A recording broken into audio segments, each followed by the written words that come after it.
Colorado Boulder football team is 2-0 after winning their second game against Nebraska. In this video, we're going to look at the mindset of how they did it. My name is Bryce Wilson, and I am a mental performance coach who coaches athletes how to develop a winner's mindset. To see exactly what Colorado's mindset was that led to them winning, we're going to look at their interviews and pre-game and halftime speeches, where they basically tell us what their thought process was during and before the match. But before we get into the footage on Colorado, I have to give you a bit of context. So earlier in the summer in the preseason, the coach of Nebraska said this about the transfer portal. As I hear other schools talking about they can't wait for today, the transfer portal, I can't wait to coach my guys. I'm not thinking about anybody else other than this team that's out here. And although he didn't name any team, which team was known for getting a lot of players in the transfer portal? Colorado. Over 50 players entered the transfer portal over the summer, which has to be some type of record, and they got a whole bunch of new recruits. And then he made another comment. I couldn't find the video, but he said that the videos they post is always of them working. They're never talking. Their program is built on work, not on hype. And although he didn't name any names, which team had the most hype this summer? Colorado, after the arrival of Deion Sanders and the new recruits. So Deion Sanders caught wind of this and interpreted those comments to be directed at him. So he told his team, it was personal.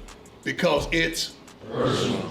It's personal. And honestly, if you want my honest opinion, the comments aren't even that bad. He didn't name any names, and all of what he said was true. The other coach wasn't interested in the transfer portal when teams like Colorado got a lot of players from the transfer portal. And then here's this new team coming with a bunch of hype, even though they haven't played a game yet. So I bet he was really just annoyed with him asking about Colorado over and over. It might have just let a slight bit of disrespect slip. But this is where the winner's mindset of Colorado and Deion Sanders comes in. Deion Sanders knows that to get the best of himself and his team, you have to have a bit of motivation. Now, I always say motivation is pretty useless. Motivation comes and goes, but your drive is what keeps you going and sustained throughout your whole career. So your drive is your why.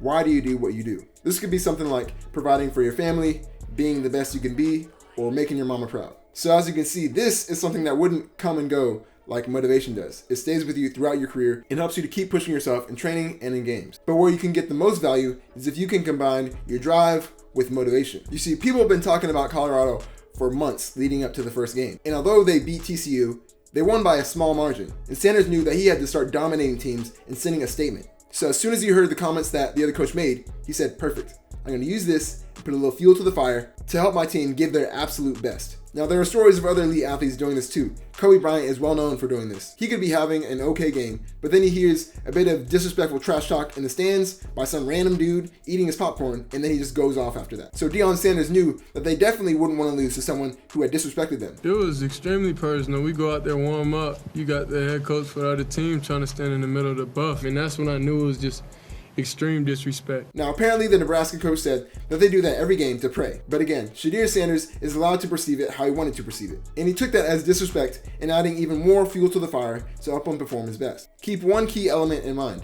Coach Sanders and Shedeur Sanders didn't take that disrespect and decide to fight them. No, they channeled that as motivation to help them perform better. If they channeled that disrespect and motivation into fighting, that wouldn't solve anything. But you can channel that into your performance and help you perform even better. At halftime, Colorado was up 13-0. But Coach Sanders didn't just want to beat the team barely like they did last game. He wanted to dominate and send a statement. So what did he do? He reminded them of the story of what the other coach did. You think I'm gonna let them talk about y'all and they ain't gonna be personal? They ain't no regular game. See, y'all just wanna win. When it's personal, Now, the other coach seems like a nice guy. I don't even think he realized what he did. But when you have the winner's mindset like Coach Prime, it doesn't matter. You can take anything someone said and turn it into fuel to perform better. And that's what happened. Colorado went out in the second half and dominated, winning 36-14. All respect was gone for them in their program because you disrespected us first. Shedeur played one of the best games he'd ever played. And that was because, on top of his why, he added a bit of motivation to add fuel to the fire. When you add story and emotion to a competition so that it'll hurt even worse if you lose and feel even better if you win, that'll help you focus and perform to your utmost ability. Colorado made the game personal and channeled that motivation and drive into performing their best, and that's why they won. So why do you think they won? Let me know in the comments below.